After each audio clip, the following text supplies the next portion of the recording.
menikah itu bukan sekedar mainan yang artinya Pertimbangan, maaf oke. ya. Pertimbangan dari mana, Dek?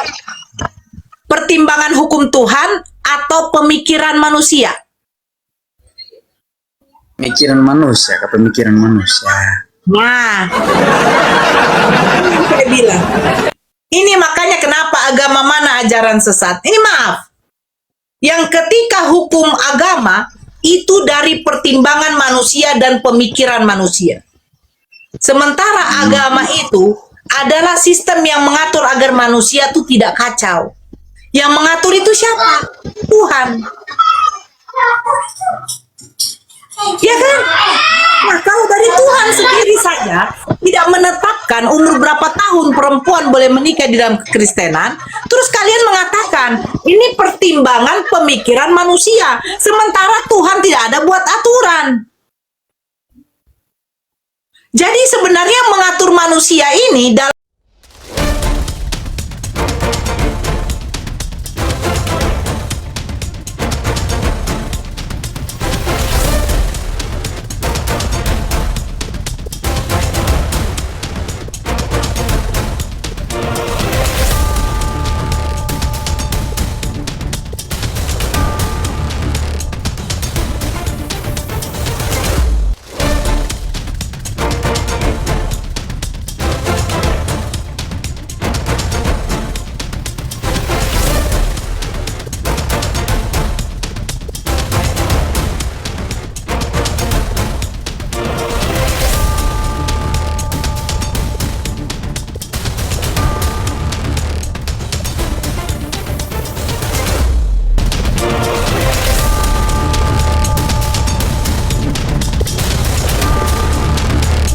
Assalamualaikum warahmatullahi wabarakatuh. Selamat datang di channel Tanya Jawab Iman, tempat di mana Islam dan Kristen bertemu dalam ruang diskusi dan debat. Di sini, setiap argumen akan diuji dengan dalil, logika, dan kejujuran berpikir. Para apologet Islam akan menjelaskan kebenaran agama Islam dengan hujah yang kuat, sementara pihak Kristen akan bertanya dan berusaha mempertahankan keyakinannya dengan cara mereka. Ini bukan sekedar diskusi dan debatan, melainkan pembelajaran iman dan logika yang membuka mata kita tentang siapa Tuhan sebenarnya dan bagaimana manusia memahami wahyunya. Nah, singkat kata, mari kita lihat video sekarang. Allah. Terus maksudnya hadis itu apa?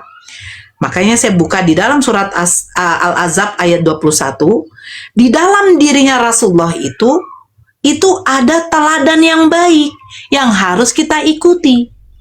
Kalau kamu mengikuti apa yang dilakukan oleh Nabi Muhammad SAW, berarti apa? Berarti kamu mengharap rahmatnya Allah. Orang yang bisa masuk surga, Abang, itu adalah orang yang mendapatkan rahmat dan ridha Allah. Seperti ini, Abang. Saya kasih tahu. Nora, apakah orang yang berbuat baik masuk surga?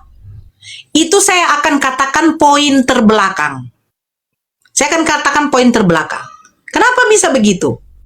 Kalau Allah katakan, Abang, orang-orang yang masuk ke dalam surgaku adalah orang-orang yang berbuat baik, yang bersedekah. Kalau itu poinnya, Abang, orang kafir, orang ateis juga masuk surga, Bang. Betul tidak? Pasti orang kafir menuntut, orang ateis menuntut. Allah, kamu tidak adil. Kamu katakan kepada Nabi Muhammad menyampaikan, orang yang berbuat baik, yang bersedekah akan masuk surga. Saya berbuat baik. Saya bersedekah kok. Bahkan ke panti asuhan juga yang Islam saya sedekahkan kok harta saya. Saya berbuat baik, tapi kenapa saya tetap di neraka jahanam? Makanya saya katakan, orang-orang yang beriman kepada Allah sebagai Tuhan, orang yang beriman kepada Nabi Muhammad sebagai Rasul Allah, mereka bertakwa. Takwa itu apa? Takwa itu artinya mengikuti perintah Allah, menjauhi larangannya, yang dimana perintah dengan larangannya itu yang disampaikan oleh Nabi Muhammad SAW kepada manusia. Jadi ikuti Nabi Muhammad. Apa yang dilakukan Nabi Muhammad sebagai sunnah bagimu? Apa yang diperintahkan oleh Nabi Muhammad sebagai perintah wajib dari Allah? Perintah wajib berpuasalah kamu. Perintah wajib sholatlah kamu. Berzakatlah kamu. Tunaikan hajimu kalau kamu mampu. Perintah wajib yang disampaikan oleh Allah, kamu patuhi. Apa yang dilakukan oleh Nabi Muhammad sebagai sunnahmu. Ketika kamu melakukan apa yang dilakukan oleh Nabi Muhammad, itu dianggap ibadah sunnah, yang dimana sunnah artinya adalah apa yang kamu kerjakan itu, ya apa yang dikerjakan oleh Nabi Muhammad, kamu kerjakan, kamu mendapatkan pahala. Jadi, Hajar Aswad, mencium Hajar Aswad hapus dosa. Menghapus dosa itu hanyalah Allah Subhanahu wa taala. Tadi saya sudah bacakan surat Ali Imran ayat 31. Apa dikatakan? Orang yang mencintai Allah dan mengikuti Nabi Muhammad, niscaya Allah akan mencintaimu dan menghapus dosa-dosamu. Artinya apa? Yang mengikuti Nabi Muhammad itu Allah akan mencintaimu. Mengikuti Nabi Muhammad, Allah akan menghapus dosa-dosamu. Sebab Nabi Muhammad ini dikenal sebagai uswatun hasanah. Artinya apa? Artinya di dalam diri Nabi Muhammad, pribadi Nabi Muhammad itu, dia adalah pribadi akhlak yang baik. Mengasihi sesama manusia. Bukan mengasihi sesama Islam. Tidak. Bahkan orang kafir sekalipun, Nabi Muhammad mengatakan apa? Kalau ada orang kafir sekalipun, dia tidak menyembah kepada Allah, tetapi dia meminta pertolonganmu, wajib kamu menolongnya. Itu wajib. Makanya Nabi Muhammad disebut adalah uswatun hasanah. Di dalam pribadi dirinya Nabi Muhammad terdapat akhlak yang baik. Makanya Allah sudah katakan, kalau kamu mengikuti Nabi Muhammad, niscaya Allah akan mencintaimu dan menghapus dosa-dosamu. Nabi Muhammad itu menyentuh Hajar Aswad. Dia menyentuhnya. Ketika kita menyentuhnya, kita menganggap itu ibadah sunnah. Yang dikatakan sunnah itu adalah ketika kamu melakukan, kamu mendapatkan pahala. Tetapi kalau kamu tidak melakukannya, kamu tidak berdosa. Jadi, wajibkah menyentuh Hajar Aswad? Tidak wajib. Itu adalah ibadah sunnah. Seperti apa? Coba abang bayangkan. Orang yang melakukan ibadah haji, bukannya itu dikatakan ratusan orang, ribuan, bahkan mungkin menyampai jutaan. Betul? Nah, ketika kamu mau memegang Hajar Aswad, kamu di situ desak-desakan. Apakah wajib? Tidak. Nggak kamu sentuh pun Hajar Aswad, tidak masalah. Tapi kenapa orang memaksakan? Karena mempercayai bahwa Hajar Aswad itu adalah batu yang diturunkan oleh Allah dari surga. Yang dimana Nabi Adam alaihissalam pada waktu itu rindu dengan surga. Kan Nabi Adam ini kan dari surga. Dia rindu dengan surga. Makanya Allah turunkan batu Hajar Aswad itu. Yang dimana umat muslim meyakini bahwa itu adalah batu dari surga. Karena kerinduan Nabi Adam kepada surga, Allah turunkan itu. Itu sebenarnya bukan mencium Hajar Aswad bisa menghapus dosa. Tetapi ketika Hajar Aswad itu dipegang oleh Nabi Muhammad, perintah dari Allah, ikuti Nabi Muhammad, niscaya dosa-dosamu diampun, yaitu kita mengikuti. Tapi kalau memang dengan mencium Hajar Aswad atau memegang Hajar Aswad membawa dampak yang buruk, kita sesak-sesakan, kita terluka, kita terhimpit, kita terinjak, lebih baik jangan. Lebih baik tidak usah. Sesungguhnya Allah Maha Tahu. Ada niatmu mau memegang, tapi tidak bisa. Allah Maha Tahu kok. Kamu datang ke rumahnya Allah saja, sudah senang Allah. Karena tujuan kamu datang ke rumah Allah, itu pergi ke Mekah, itu tujuannya untuk beribadah. Betul? Pasti begitu. Orang yang umroh, orang yang menunaikan haji, untuk beribadah. Tapi tidak wajib untuk menyentuh Hajar Aswad. Jadi sesungguhnya yang menghapus dosa hanyalah Allah. Terus yang menyentuh Hajar Aswad itu adalah ibadah sunnah. Dilakukan mendapatkan pahala, tidak dilakukan tidak berdosa.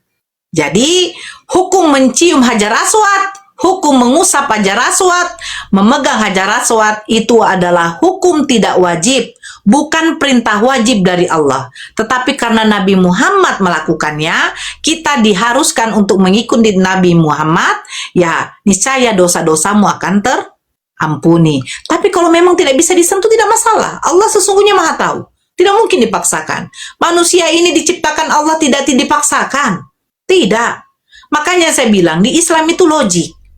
Kalau memang tidak bisa kamu contoh, menunaikan haji jikalau mampu. Itu katanya jikalau mampu. Bagaimana orang miskin? Dia tidak mampu. Apakah wajib hukumnya? Tidak. Tidak dikenakan wajib. Bahkan fakir semiskin, fakir paling termiskin ya, fakir miskin, itu tidak diwajibkan membayar zakat. Bagaimana dia membayar zakat? Untuk makannya aja susah. Makanya zakat itu, zakat yang 2,5% itu dikhususkan, itu dibagikan ada untuk 7 atau 8 orang yang penerima zakat. Salah satunya adalah fakir miskin. Nah, zakat itu diberikan kepada fakir miskin. Bukan seperti BLT. Kalau BLT, orang yang pakai emas pun juga, yang ada mobil Pajero pun juga gila sama BLT. Itu tidak. Iya, zakat itu teruntukkan kepada 8 penerimanya. Salah satu fakir miskin, salah satunya orang-orang yang mualaf. Itu sudah. Tidak ada dikatakan, nanti zakat itu kau kasih sama itu ya. Padahal dia beremas, berduit. Nah ini. Ya, walaupun kau punya bapak, kau punya apa jadi panitia zakat, tidak bisa zakat itu diberikan selain daripada yang 8 penerima ini. Nggak bisa. Harus mereka yang dapat. Fakir miskin, orang yang mualaf, janda miskin mungkin saya tidak tahu. Ada 8 pembagian, nanti saya pelajari lagi. Jadi zakat itu bukan seperti pembagian BLT. Orang BLT kan yang mas-mas besar pun dapat. Udah yang rumahnya udah kayak gubuk, susah dapatnya. Giliran viral, baru di situ pemerintah melakukan apa? Kepala-kepala daerahnya baru melakukan belusukan. Kadang pemimpin ini munafik. Iya, pemimpin ini, enggak, saya kasih tahu ya, ini agak melenceng. Menjadi seorang pemimpin itu tidaklah ringan. Berat menjadi pemimpin. Jadi jangan gila kalian tuh mau menjadi pemimpin. Berat. Ya berat. Tengok yang udah viral. Ada anak SD yang sampai bunuh diri gara-gara tidak bisa beli apa? Buku. Pulpen. Barulah pemerintah yang melakukan belusukan. Bener. Saya bilang. Baru pemerintah melakukan belusukan. Ke sana ke. Jadi jangan kalian pikir menjadi pemimpin itu ringan, enak. Enggak. Pertanggungjawaban kamu nanti kelak itu akan besar. Makanya Nabi Muhammad SAW menjadi seorang pemimpin bagi umatnya ya. Seorang nabi saja itu tidak gampang. Seorang nabi tidak bisa seperti seorang raja. Saya kasih tahu. Nabi Muhammad SAW hidupnya tidak seperti seorang raja. Padahal beliau adalah seorang pemimpin. Terkemuka di agama Islam itu. Tapi hidupnya tidak seperti seorang raja. Apakah tidurnya di atas spring bed seperti raja? Bergelarkan dengan spray yang dari sutra? Tidak. Gak ada. Bahkan Nabi Muhammad SAW aja pernah yang merasakan lapar. Dia tidak mau umatnya kelaparan. Biarlah dia kelaparan, asalkan umatnya tidak kelaparan. Itu Nabi Muhammad. Itu Nabi Muhammad. Makanya yang dikatakan oleh Allah sendiri. Di dalam dirinya Nabi Muhammad ini, itu ada pribadinya, akhlaknya itu yang harus kamu ikuti. Artinya apa? Ini yang tidak disadari oleh seorang pemimpin. Saya katakan seorang pemimpin ya.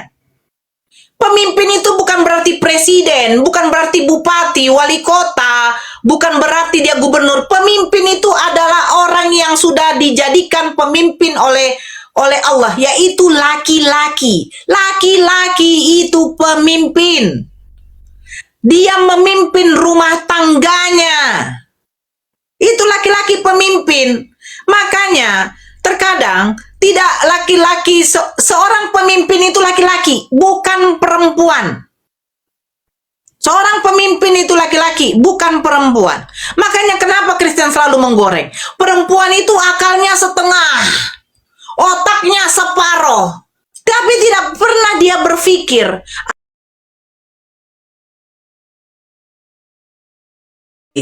Bukan otak separuh. Pemikiran akal perempuan itu setengah, karena perempuan itu bukanlah seorang pemimpin.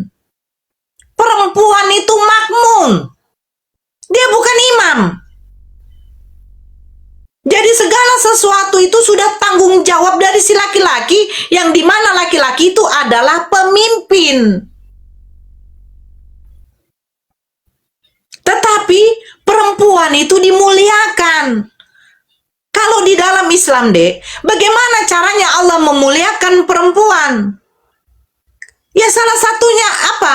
Perempuan itu tidak pernah di dalam Islam diwajibkan seperti pekerjaan seperti seorang pembantu. Betul. Menyetrika, menyapu, mengepel, semuanya bla bla. Itu tidak ada kewajiban seorang perempuan. Itu kewajiban seorang pemimpin. Pemimpin yang menyediakan semua. Kalau dia ada uang, ya tidak sanggup dia melakukan pekerjaan untuk membantu istrinya, sediakan pembantu. Tapi kalau kau tidak sanggup menyediakan pembantu, jadilah kau sebagai seorang pemimpin. Bagaimana kau memimpin rumah tanggamu sementara kau tidak bisa memimpin dirimu? Artinya apa? Kau mengajarkan kepada anak-anak kamu, kalau selesai makan nak, bersihkan ya meja-mejanya, disapu. Bagaimana kau mau mengajarkan kepada anak kamu, kepada diri kamu saja, kamu tidak bisa membuat suatu contoh?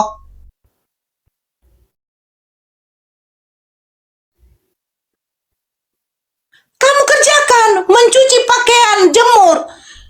Apa yang dilihat istri kamu akan diajarkan kepada anak-anak kamu. Ayah kamu adalah seorang pemimpin yang hebat, nak.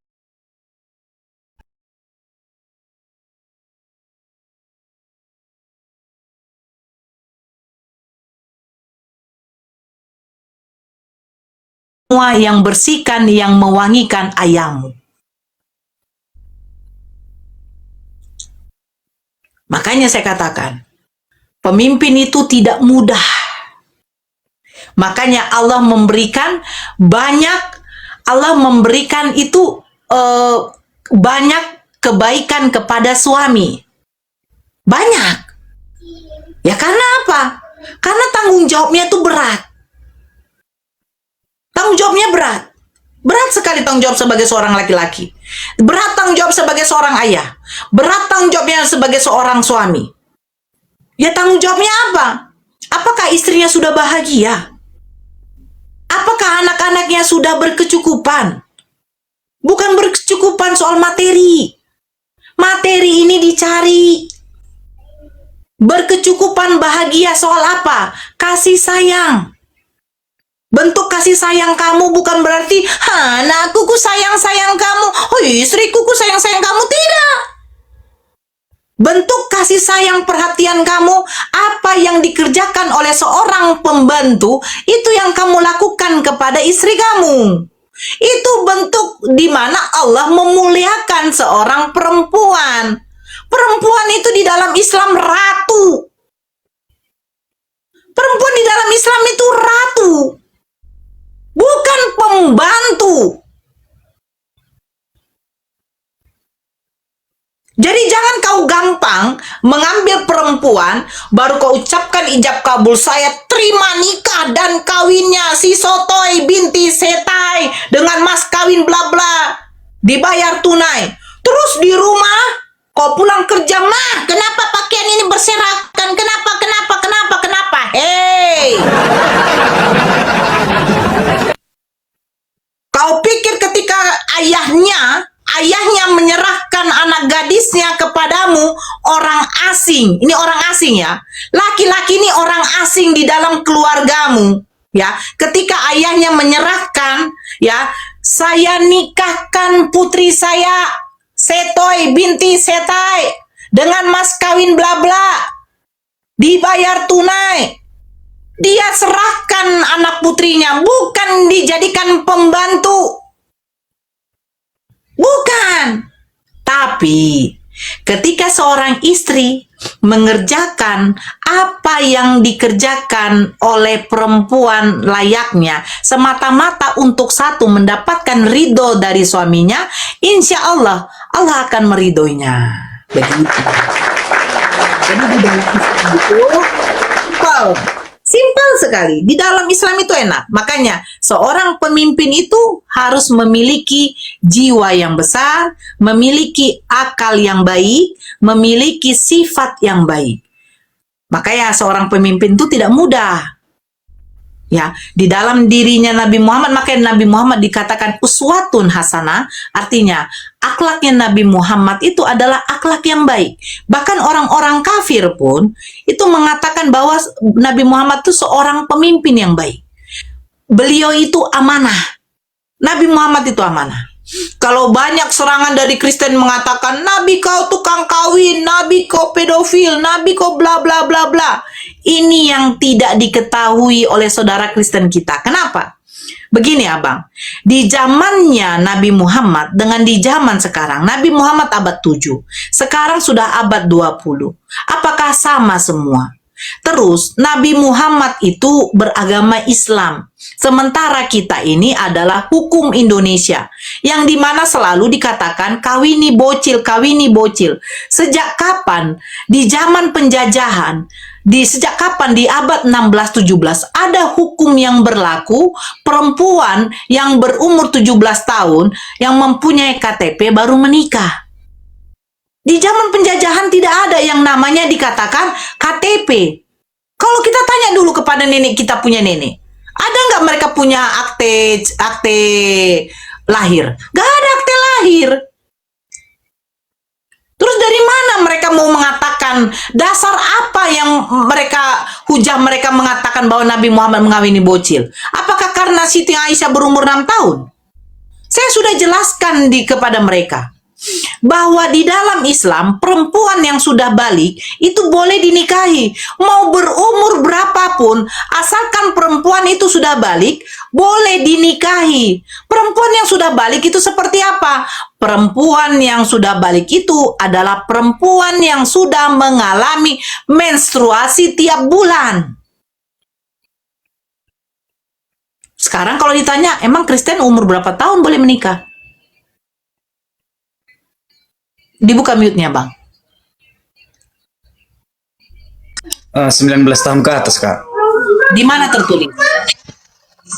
Apa, Kak? Tertulis di mana?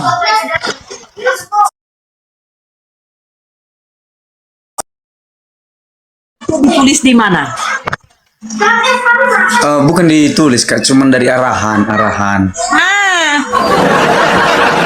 Apa yang mengarahkan umur 19 tahun boleh menikah? Apa, Kak? Siapa yang mengarahkan umur 19 tahun boleh menikah? Ya, dari pendeta lah, Kak.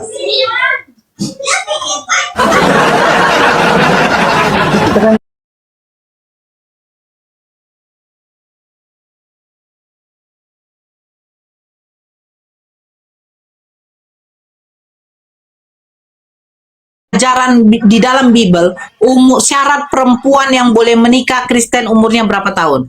Nggak ada kan? Nggak ada, Kak. Nah, jadi ketika kalau saya mengatakan di Kristen boleh menikahi anak perempuan berumur 5 tahun, boleh nggak? Berapa tahun, Kak? 5 tahun. Boleh nggak? Ya, nggak masuk akalku lah, Kak. Loh, bagaimana mau masuk akal? Tuhan mati aja masuk akal sama kalian. Gitu, Kak.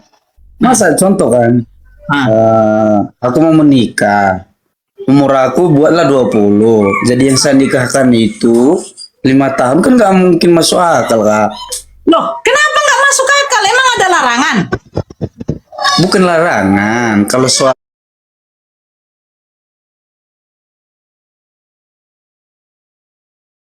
puasa dan belum juga bisa membentuk sebuah rumah tangga. Oke, saya tanya. Kedewasaan, balik, ini namanya balik ya. Baliknya perempuan dengan laki-laki di dalam kekristenan, itu dari mana taunya?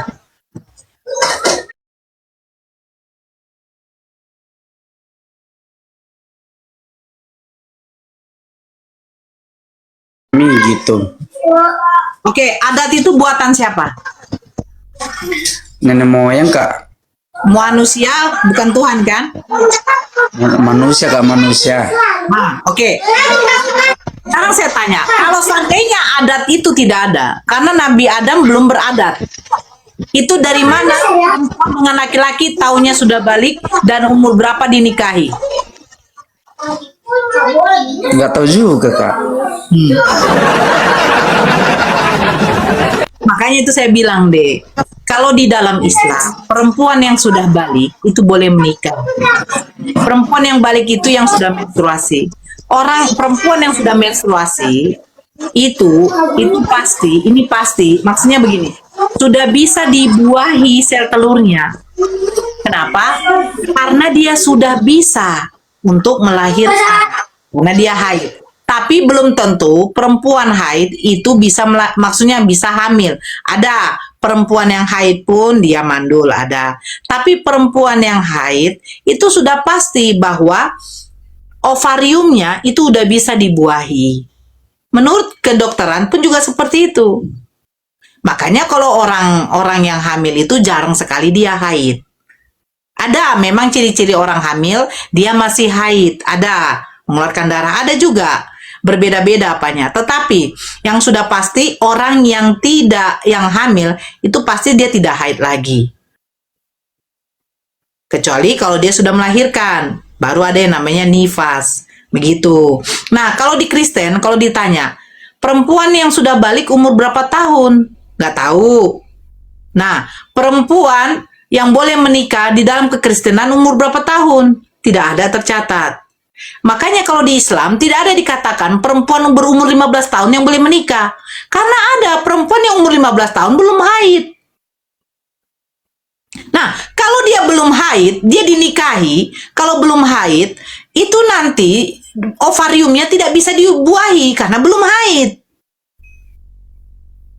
Tapi kalau dia sudah pernah haid, nah itu adalah salah satu ciri yang sudah bisa dinikahi. Begitu abang. Makanya di Islam tuh nggak ada batasan umur. Asalkan perempuan itu sudah balik. Dan laki-laki itu sudah balik. Ciri-ciri laki-laki yang sudah balik adalah dia sudah mimpi basah. Terus tumbuhnya bulu kemaluan. Terus tumbuhnya ini zakun. Terus di mana sudah mulai terjadi perbedaan suara. Ya kan? Suara kan udah mulai berubah kalau sudah mulai bertambah dewasa.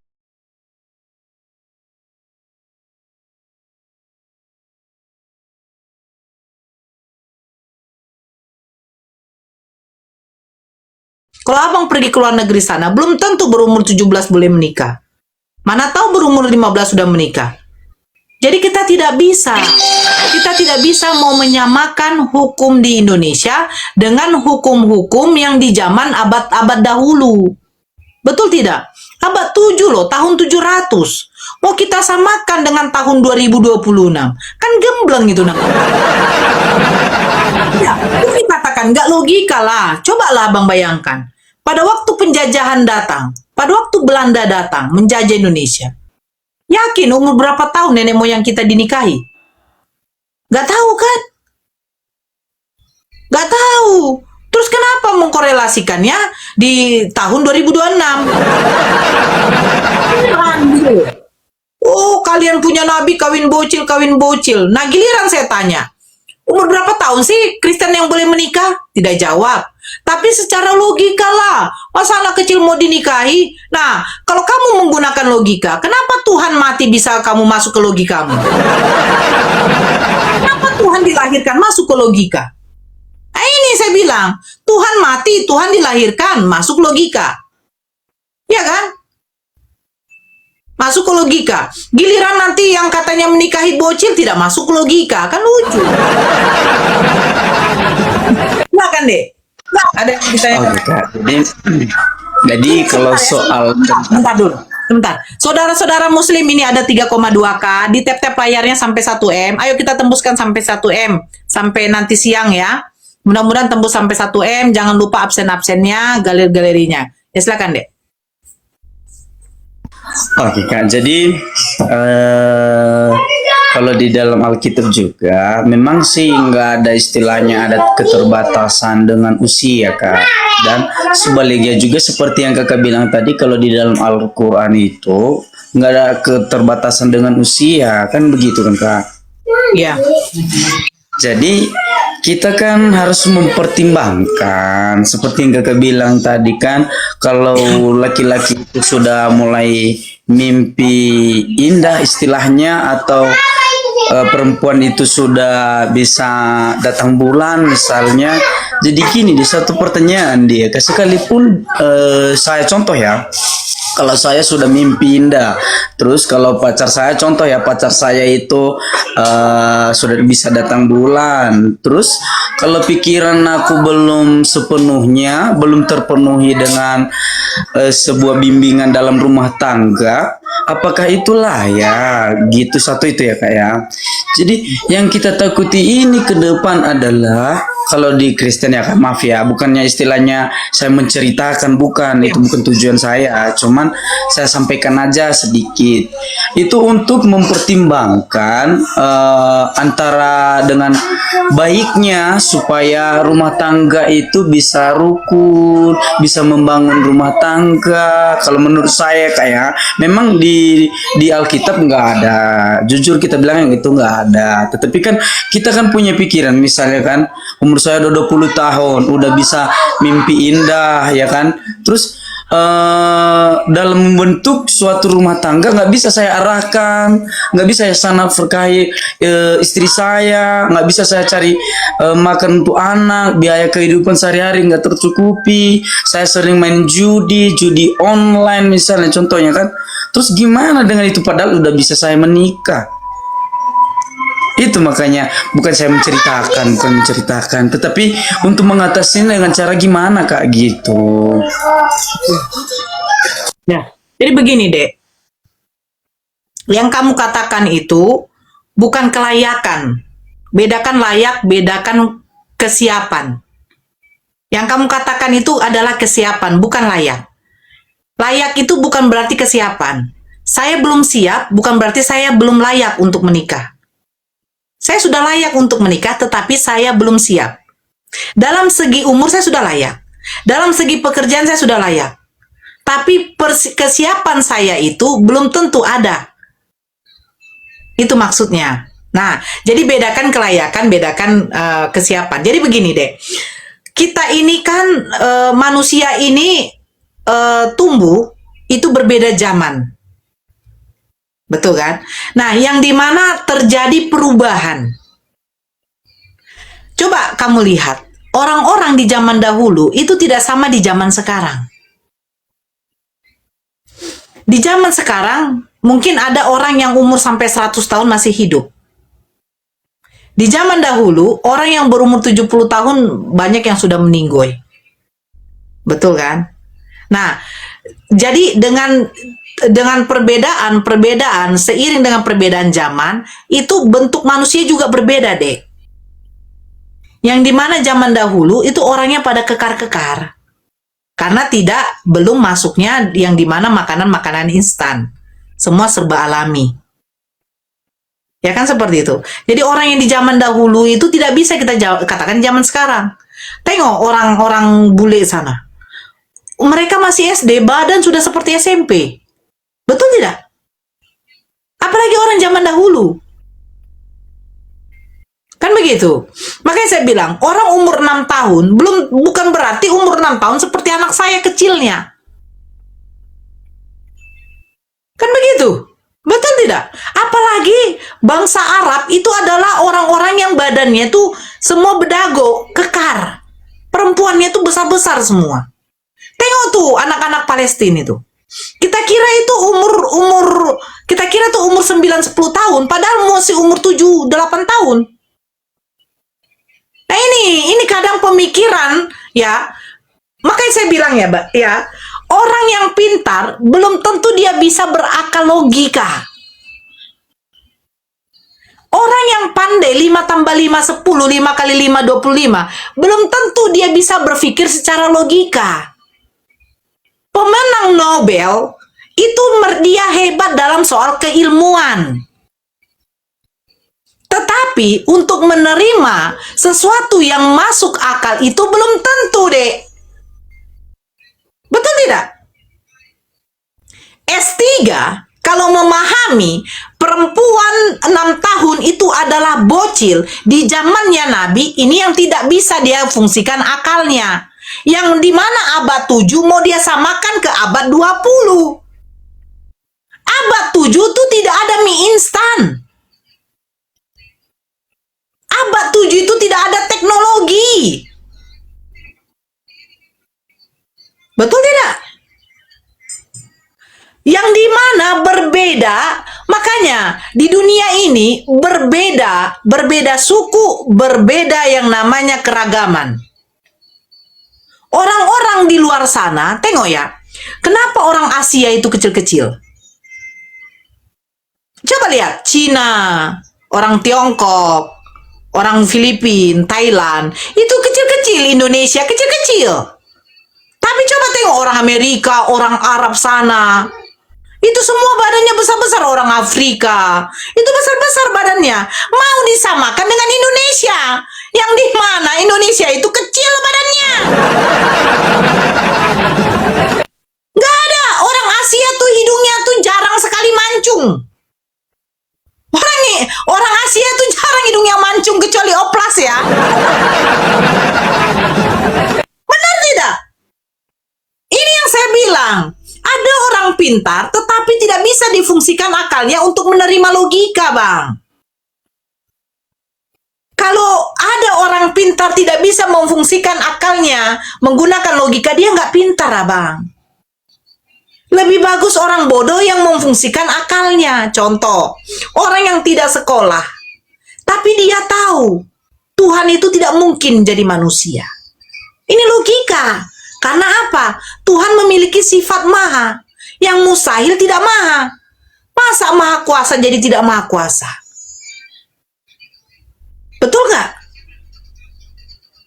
Nah, ini saya bilang, percuma kau S3 S kampret pemenang Nobel. Kalau memang akal kau tidak bisa kau fungsikan untuk menerima logika.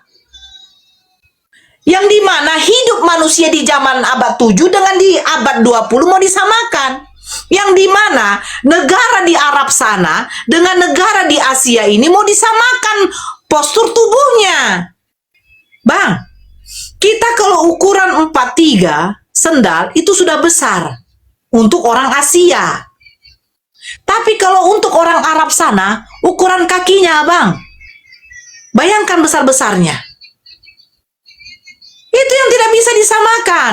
Jadi kalau dikatakan Siti Aisyah itu 6 tahun bocil, kalian membayangkan anak kecil. Kalian membayangkan anak kecil memegang boneka. Sementara badan orang zaman dahulu bedagok-bedagok semuanya, Bang. Bahkan pada waktu Siti Aisyah berumur berapa tahun dia sudah ikut perang. Bayangkan. Ikut perang Siti Aisyah. Apakah badan sekecil itu ikut perang? Umur 15 tahun.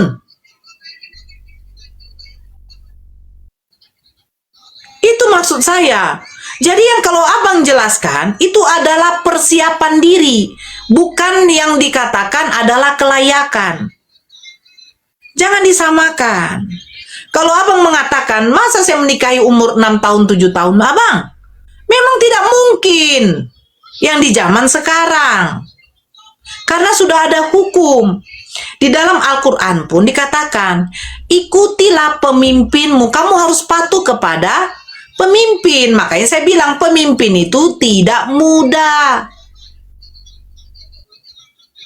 Kita harus mengikuti apa peraturan-peraturan dari pemimpin kita, yang dimana pemimpin itu sudah menerapkan hukum dalam undang-undang yang boleh menikah yang punya KTP. Nah, syarat untuk membuat KTP itu adalah umur 17 tahun. Nah, kita harus ikuti. Tapi ketika kamu sudah berdomisili di luar negeri sana, kamu ke Jepang, apakah hukum Jepang dengan hukum Indonesia sama? Ya mana tahu hukum Jepang perempuan yang boleh menikah umur 20 tahun. Ya tidak sama di Indonesia. Terus kau bilang, tapi ini Pak, kalau kami di Indonesia, hey, kamu di Indonesia, tapi yang masalahnya kamu sudah berkewarganegaraan di Jepang. Kamu udah buat KTP Jepang, jadi warga negara asing. Terus kamu membawa hukum di Indonesia ke negara lain. Itu namanya sengklek. Sengklek kan? Betul kan? Jadi jangan kamu mengkorelasikan yang dimana zamannya Nabi Muhammad SAW dengan di zaman sekarang. Yang dimana itu adalah hukum Islam, kamu mau mengkorelasikan di dalam hukum undang-undang. Itu umur 17 tahun undang-undang yang buat, bukan hukum Islam. Karena di Indonesia itu mengakui 6 agama. Yang dimana 6 agama ini ajaran aturannya berbeda-beda. Coba kalau kita balikan ke hukum agama. Sekarang kita balikan ke hukum agama ya. Ini maaf. Kita buatlah hukum agama Kristen yang berlaku. Ini kita buat ya Bang, satu contoh. Kita buat hukum Kristen yang berlaku. Bukan hukum Islam. Sekarang saya tanya sama abang. Kalau anak saya berumur 12 tahun laki-laki, atau buatlah 20 tahun. Dia mau menikah berumur 5 tahun. Salah atau tidak?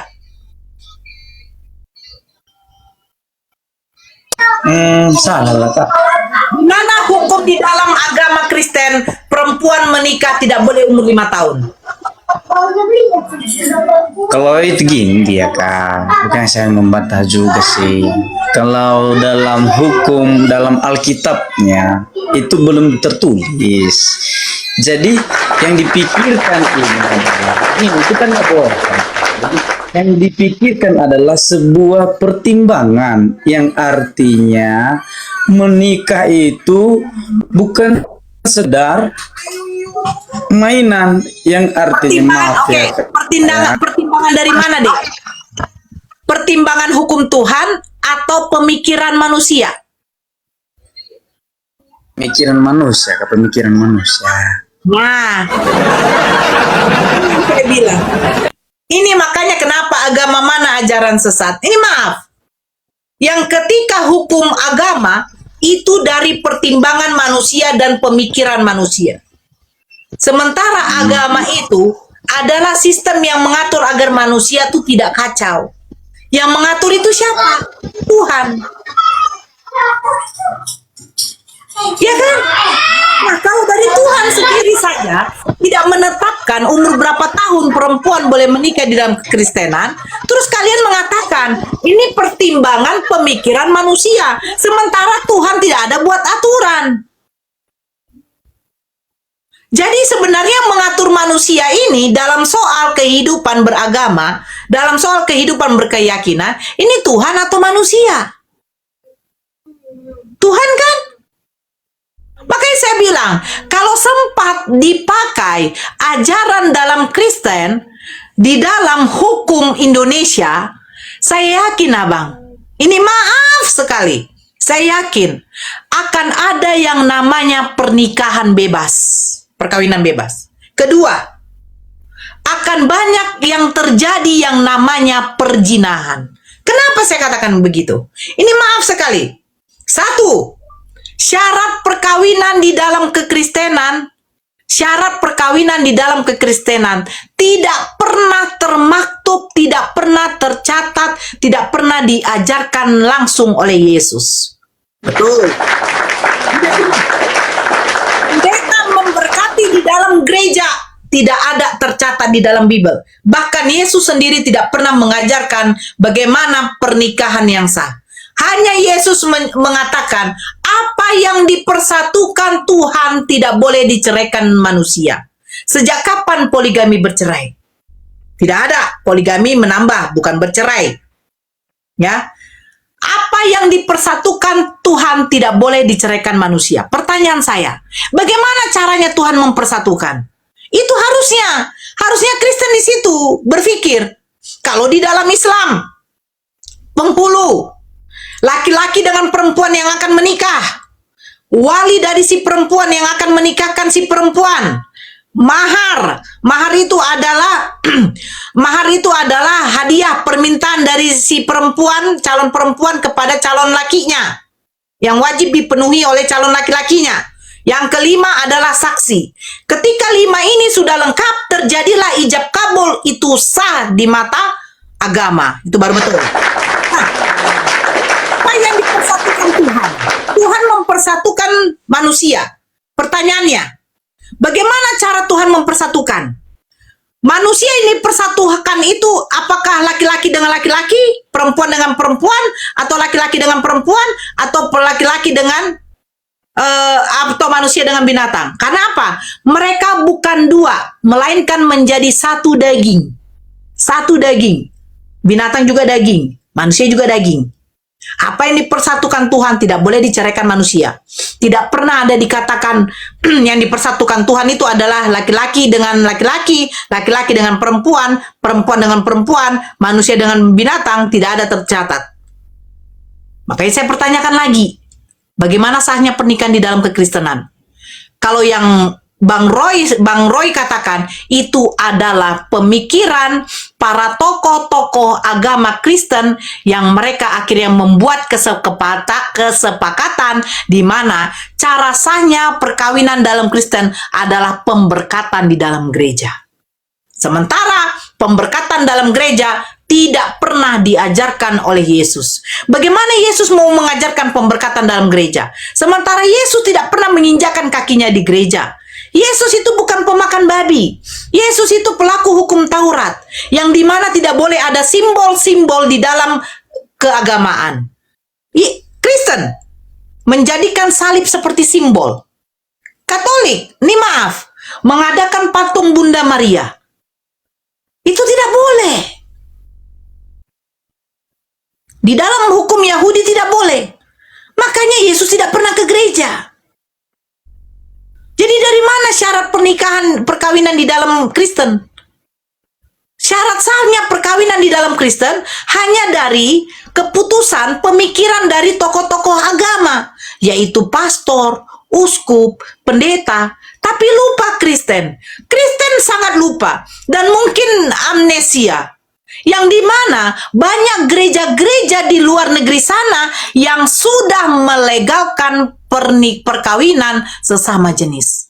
Siapa yang melakukan pemberkatan? Pendeta. Dilakukan di mana? Di dalam gereja. Adakah tokoh Kristen yang paling besar di dalam Protestan seorang pendeta? Di dalam Katolikan itu adalah sekelas uskup. Uskup di Vatikan sana yang sudah meninggoy. Tahun 2023 menandatangani pelegalan perkawinan sesama jenis. Uskup Fransiskus. Baca beritanya di CNN. Seorang uskup besar di Vatikan dalam kekatolikan. Seorang pemimpin Katolik. Kalau di Protestan adalah seorang pendeta paling tingginya.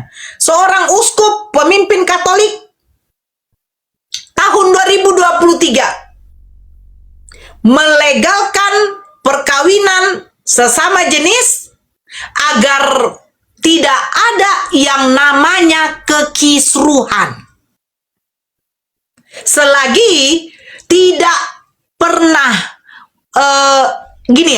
seorang uskup melegalkan yang namanya perkawinan sesama jenis tetapi tidak mengikuti liturgi kekatolikan. Baca. Tujuan uskup itu melegalkan untuk apa? Menunjukkan ajaran kasih. Agar tidak ada yang terjadi kekisruhan antara Kristen. Karena apa? Karena maraknya hubungan sesama jenis yang takutnya akan menjadi kisruh di antara sesama Kristen. Ingat perang salib. Perang salib itu bukan Islam dengan Kristen.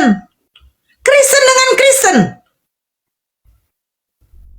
Takutnya terjadi adanya perang salib seperti itu. Karena maraknya sekarang perkawinan sesama jenis. Di luar negeri itu sudah banyak. Kenapa? Kenapa dilegalkan? Kenapa tidak ada yang mendapatkan, tidak ada penanganan atau tidak ada di situ pencegahan secara agama? Karena di luar negeri semuanya apa? Semuanya mayoritas Kristen. Kenapa LGBT belum masuk di Indonesia? Bang Ray, Bang Roy, kenapa LG Tungkik itu tidak ada masuk ke Indonesia?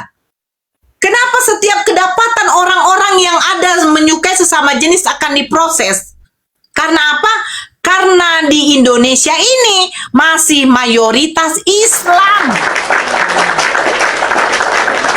Yang dimana Islam itu melaknat, mengharamkan hubungan sesama jenis. Coba kalau sempat di Indonesia ini mayoritas Kristen. Naudzubillah. Yang melegalkan perkawinan sesama jenis itu di mana? Yang mayoritas Islam? Enggak. Enggak ada. Bahkan yang melegalkan itu siapa? Seorang pendeta, seorang pastor, lakukan di dalam gereja. Adakah seorang penghulu agama melegalkan perkawinan LGBT di dalam KUA? Di dalam masjid? Gak ada. Gak ada. Kalau ada yang melakukan itu, dia sudah dosa. Makanya itu saya bilang, kalau sempat berlaku hukum agama di Indonesia ini, yang dipakai hukum agama Kristen ini, maaf untuk saudara kita yang Kristen, akan hancur. Karena nggak ada syariatnya. Nggak ada syariatnya. Kalau dipakai nanti hukum Indonesia, hukum Islam, ya, yang agama lain tidak akan terima. Kenapa? Kenapa tidak terima? Karena hukum Islam itu bukan tentang soal pernikahan. Kisos masih berlaku. Mencuri potong tangan. Sanggup nggak? Nggak sanggup. Makanya akhirnya diputuskan hukum undang-undang yang berlaku. Nah, Kristen-Kristen ini membawa hukum undang-undang kepada hukum agama. Yang dimana Nabi Muhammad SAW menikahi Siti Aisyah itu mengikuti hukum agama. Bukan hukum undang-undang. Kalau kalian mengatakan Nabi Muhammad mengawini bocil karena berumur 6 tahun, kamu membawa korelasinya di mana, saudaraku? Apakah kamu membawa korelasinya di dalam hukum undang-undang? Sebab hukum undang-undang di Indonesia itu berlaku, hukum pernikahan adalah hukum undang-undang, bukan hukum agama. Tetapi ketika mengikuti secara agamanya, hukum agama baru berlaku. Contoh, saya orang Indonesia, saya harus mengikuti hukum Indonesia.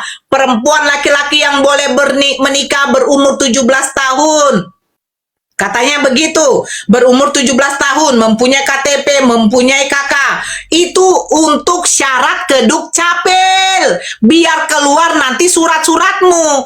Tapi ketika terjadi yang namanya pernikahan, saya harus mengikuti secara agama saya. Apa tuh? Kamu harus ada saksi, harus ada mawar yang dinikahkan laki-laki perempuan, harus ada wali si perempuan, harus ada penghulu yang menikahkan. Itu menurut hukum agama Islam. Kalau larikan ke Kristen bagaimana? Tetap mempunyai KTP, mempunyai kakak, ya kan? Itu untuk kepada surat-surat menurut hukum pemerintah. Tapi kalau menurut agamanya harus pergi ke gereja, diberkati oleh pendeta. Nah, yang diberkati oleh pendeta di dalam gereja ini dari mana hukumnya yang dijelaskan oleh Tuhan, yang diberikan oleh Tuhan dari mana? Tidak tercatat ternyata di dalam Bible. Terus yang seperti itu dari mana prosesnya yang kalian dapat? Ternyata kebanyakan saudara Kristen menjawabnya itu adalah keputusan pendapat pemikiran dari para tokoh-tokoh agama kekristenan. Jadi ini karena pertanyaannya bagus dari Bang Roy tentang pernikahan kepada bocil, ya, saya cuma tegaskan, jangan menyandingkan hukum pernikahan di dalam agama dengan di dalam pemerintahan. Karena pemerintahan itu hanya sebuah catatan agar apa? Agar kalian mengikuti hukum yang berlaku di negara tersebut. Tetapi kalau soal agama, tetap itu berlaku kepada Allah. Jadi yang dibenarkan adalah hukum agama. Karena kita akan pertanggungjawabkan kelak nanti sama Allah. Bukan pemerintah yang menyelamatkan kamu kelak. Kalau kamu dikatakan agama zina, walaupun pemerintah mengatakan kamu tidak zina, tetap kamu akan mempertanggungjawabkan perlakuan kamu, perbuatan kamu kepada Allah. Pemerintah tidak bisa menjamin kamu masuk surga. Tetapi aturan, larangan, perintah dari Allah yang bisa menjamin kamu masuk surga. Itu baru betul. Apakah pemerintah mengajarkan semua orang yang di Indonesia ini menikah harus ada mahar? Tidak. Karena Kristen tidak pakai mahar. Betul tidak? Betul tidak? Kristen tidak pakai mahar. Kalau di dalam Alkitab nggak ada istilah mahar, Kak. Jadi kalau melalui adat, ada. Bukan. Di adat kami ada. Bukan, mahar itu bedakan. Kalau di dalam agama Batak, kalau di dalam suku Batak, yang abang katakan itu adalah sinamot.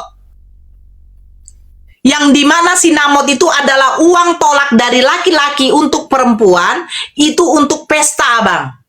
Betul? Tapi kalau mahar, permintaan saya kepada calon laki saya. Apa yang kamu mau mahar kau, Dek? Saya minta 1 gram cincin emas, abang. Nah, ketika dikasihkan nanti calon laki-laki saya kepada saya 1 gram cincin emas, itu mutlak milik saya. Tidak bisa diganggu gugat oleh siapapun.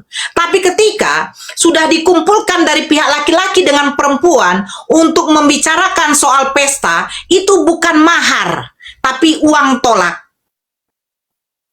Itu sudah memakai adat. Ya, kalau mahar tidak ada sangkut paut dengan adat, abang. Kalau mahar tidak ada sangkut pautnya dengan adat. Mahar tetap mahar, kewajiban. Kewajiban laki-laki kepada si perempuan itu adalah bentuk hadiahnya kepada si calon istrinya. Itu mahar. Kalau yang abang bilang adat, itu ada di semua adat. Kalau di dalam Makassar itu namanya uang panai. Kalau di dalam Batak itu namanya sinamot. Itu betul. Ya, nah makanya saya bilang kalau mahar di Kristen tidak ada mahar, betul? Nah, apakah pemerintah bisa mengatakan kalau yang menikah itu tidak ada mahar itu dosa? Gak bisa, karena ini pemerintah. Pemerintah itu tidak akan bisa mengganggu berhubungan dengan undang-undangnya dengan agama.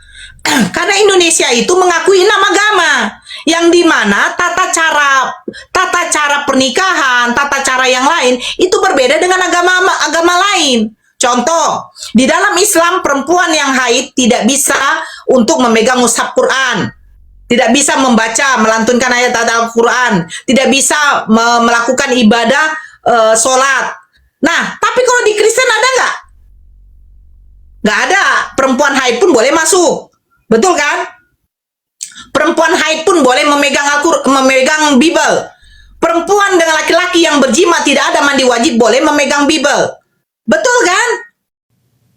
Alhamdulillah, diskusi ini mengingatkan kita bahwa perbedaan bukan alasan untuk bermusuhan, tetapi kesempatan untuk saling memahami. Kita boleh berbeda dalam keyakinan, tetapi semua manusia sama dalam pencarian akan kebenaran dan kedamaian. Semoga diskusi ini membuka hati, meluruskan pandangan, dan menguatkan iman kita untuk terus belajar tanpa merasa paling benar sendiri.